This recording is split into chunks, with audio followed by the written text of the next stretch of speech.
Depois de um treino realmente pesado, como é que a gente sabe que o corpo se recuperou de verdade? Será que é só quando a dor passa? Bom, hoje a gente vai mergulhar em uma análise bem aprofundada de um estudo de 2024 que tenta responder exatamente a isso.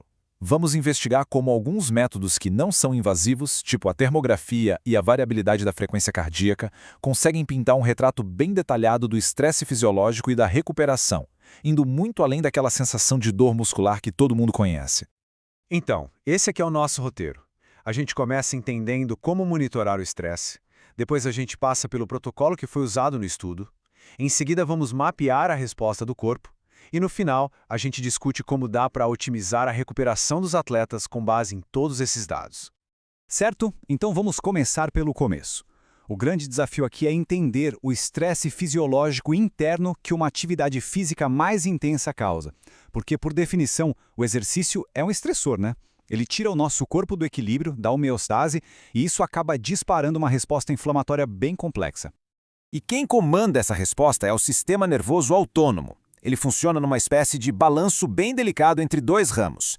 De um lado, o sistema simpático, que é a nossa resposta de luta ou fuga, e do outro, o parasimpático, o de repouso e digestão. Durante o exercício, o simpático está no comando. Já na recuperação, o ideal é que o parasimpático assuma o controle. E o que este estudo investiga é justamente o que acontece com essa balança quando o dano muscular é bem expressivo. E isso nos leva à pergunta central que guiou essa pesquisa. A ideia era ir além da percepção de cada um, da dor, da fadiga, para encontrar marcadores objetivos, sabe? Indicadores que mostrassem o que de fato está acontecendo fisiologicamente durante todo esse processo de recuperação.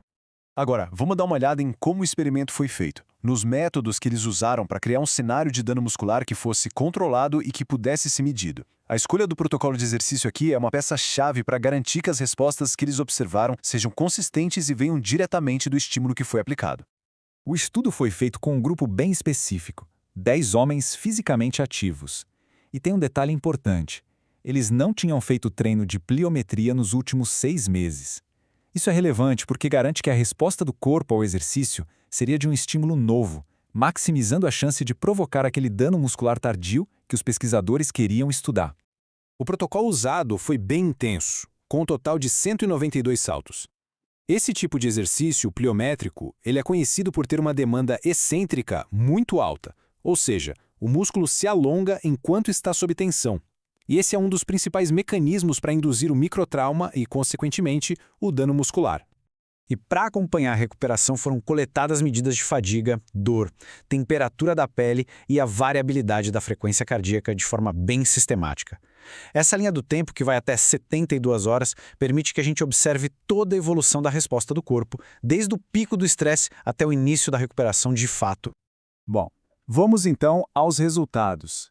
O que os participantes sentiram e o que a tecnologia conseguiu mostrar. É justamente na combinação dos dados subjetivos, da percepção deles, com os dados objetivos, que a análise fica realmente interessante. Olhando para os dados da escala de percepção de fadiga, ou RPF, a gente vê um aumento bem grande em 24 e 48 horas. Os valores nesses dois momentos foram bem mais altos do que em 72 horas. Isso indica que o pico da fadiga que eles sentiram foi ali por volta de 48 horas, e só depois disso é que a sensação de recuperação começou a aparecer.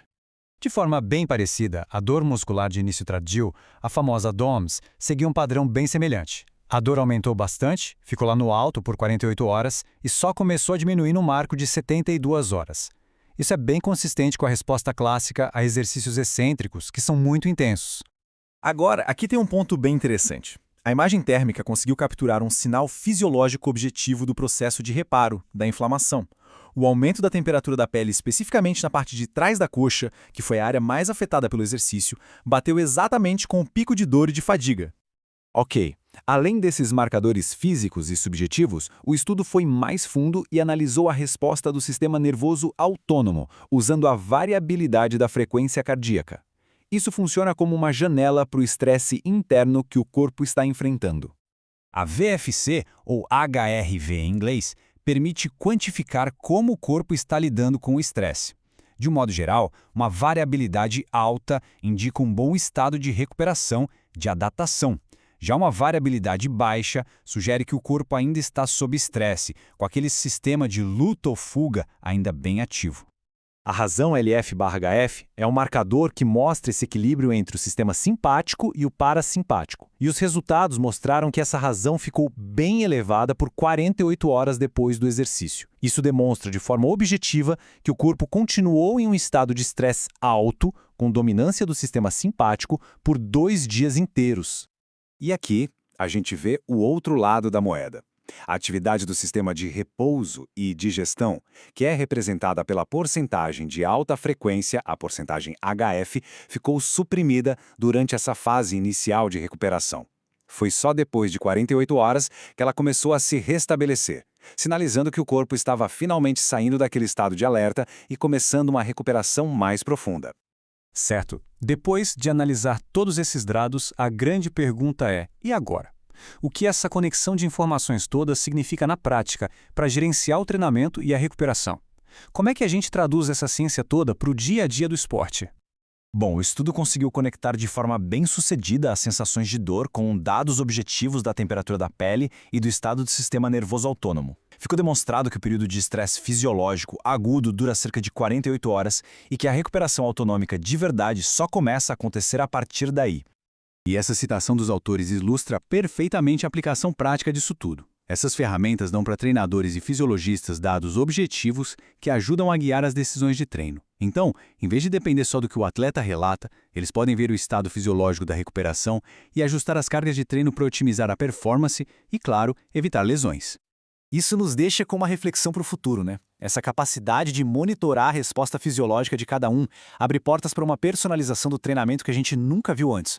Imagine poder ajustar a intensidade do treino de amanhã com base não apenas em como o atleta se sente, mas em como o sistema nervoso autônomo dele realmente se recuperou. É para essa direção que pesquisas como essa estão apontando.